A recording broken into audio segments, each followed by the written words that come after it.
So I decided to get out of the city and come up into the mountains. I'm in Grant, Colorado. It's a small town. It's not that far from Denver. It's about an hour and change. But I just wanted to explain something that I think is very important to me. When we say the word balance, and I know I've talked about balance before, but balance for me is like balancing out this endless drive to like be getting somewhere in the future and just living in your present moment and letting everything be good enough for you. So those are very conflicting. When I listen to a lot of people that are in the personal development world, of course, it's a lot about success. I mean, a lot of the stuff that I talk about is more philosophical than it is just like driven about how to get you to your goals and all that stuff. Again, I believe that the whole pursuit of goals is supposed to be to show you who you are, not actually to even get anywhere. I think that the path that you're on and the progress is actually just to illuminate who you are, and I think that being dialed into that is very important. I also just believe in stillness and a lot of mindfulness stuff. So to me, those things are conflicting, and you don't hear enough. I don't think of people that are like doing both. See, I am so driven that a lot of my days look like working from when I get up until I go to bed. And it's not a bad thing for me. It's something I'm doing fully immersed in the experience of stretching myself and pressing myself. And I think that that shows me who I am, right? But the mindfulness practices and the spirituality behind it is for me to also understand at the end of the day that none of that matters. That none of it matters. And when I say none of it matters, it's not like it doesn't matter to do and that you should be listless and fucking, bored. But I do believe in the fragility of life. You know, I could die tomorrow, and then why would any of the progress I've made towards the results of these things, how would it matter then if I was dead? And I talk about memento mori a lot. I talk about how the first thing I do is an intentional mindfulness practice. That's what that is for me. It's just to put it into perspective. Now it doesn't mean that when I do mindfulness practices in the city and I have some stuff I'm going to do immediately that day that I go, oh, see, none of this matters, so I don't have to do it. It all matters as much as it matters to me. But at the end of the day, I'm also telling myself that just to keep a tight eye on that perspective. It doesn't matter more than the connections I have to people. It doesn't matter more than my connection to self. The result of a cool big house. This is why all of you denounce materialism. Because we all know a person that has become so driven towards the result that they have this massive fucking house that they live in that they don't even appreciate and enjoy. Because they're so busy and overwhelmed with stress of attaining more shit that they don't even appreciate the things that they already have.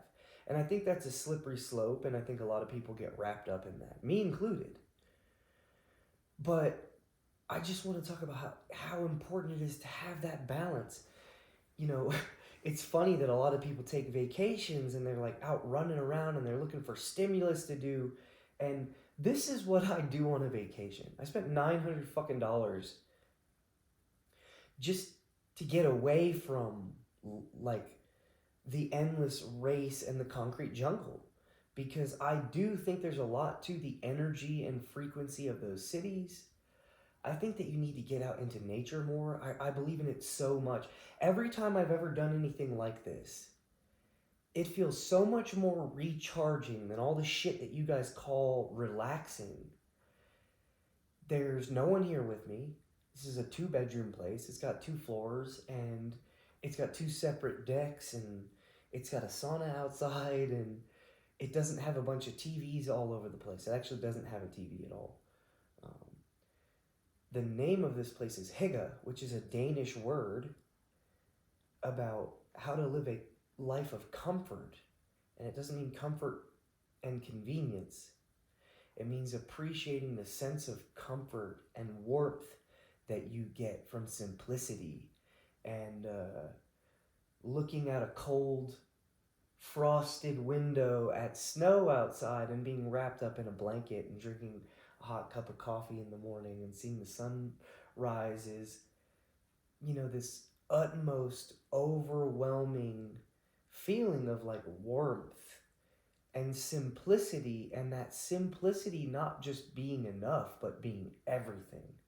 And I would urge you guys to find a way to get some of that in your life. It's what meditation does for me in the morning. I know I've said this before.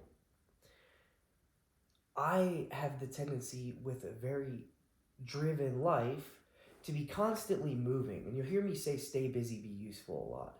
And I think that's true, and I think it's important. I think it's how you don't sit around too long and let the demons come in and tell you that you should do bad shit, to be honest. But at the same time, that meditation practice, it's hitting the pause button for me. And it's not hitting the pause button with stimulus and watching Netflix. It's like everything is good enough as it is. Just sitting, feeling your breath, feeling the warmth in your body, and the fact that you already have a body and a perception. Like, that's so amazing to me that it's enough.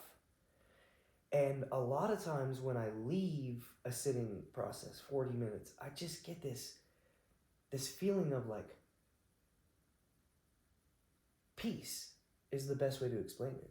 Serenity. You hear me say serenity all the time. It's just peace. It's like, oh yeah, I forgot that we are driven to constantly want things to be different and want more, want better, want different, want change.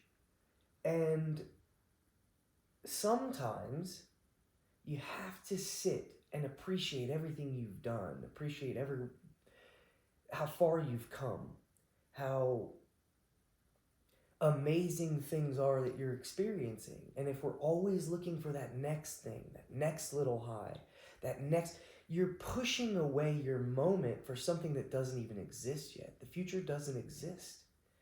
The future only exists when you move into it, and that is called the present. So just remember to enjoy your people, enjoy your life, and just enjoy some of the bits of peace that you can get. And you have to look for them. They're not just going to smack you in the face. And there's a thing about attachment. When we find these moments of peace, there's again a little part of us that immediately moves into, how do I feel this all the time? If I felt like this 24/7, I would have the best life. And again, that's the attachment, right? Things are how they are. They are how they are at that moment. This doesn't have to be my moment for the rest of my life. This is just the moment right now. And that's completely good enough. Yeah, you can think about how to put these practices in more often to you. But just remember, when you hit this pocket of like this feeling of like, wow, I'm so grateful for this moment, that is fleeting and it'll probably go away, and that's perfect. Let it be what it is during that time and really soak it up and absorb it. And it's so amazing when you can do that. So appreciate the moments. Don't turn into a progress monster that's always needing everything to be like better, different, more. That's an addicted mindset to the sensory world, even if you're not an addict. So just really, really zone out sometimes. Just sit. Like right now, I couldn't be more happy. It's kind of crazy. There's nothing going on. I don't have anyone here to be with. There's no conversations to have. I play some guitar and chill and drink a cup of coffee and hang out and read a book. And those simple things, they'll bring you a lot more fulfillment than the over-driven stimulus world that we live in now. Don't get sucked into that all the time. Remember, you live in the digital informational age. That shit is fucking intense. You gotta get away from it every now and again. Go out into the wilderness. I'm gonna go on a hike. I'm gonna get in the sauna that this place has. Dude, get away from the hustle and bustle and see how you feel. The energy calms. You look at how nature exists. It doesn't move, it just sits. It's exactly where it needs to be. And the chaos that will ensue at some point for it is no worry. it's just is what it is.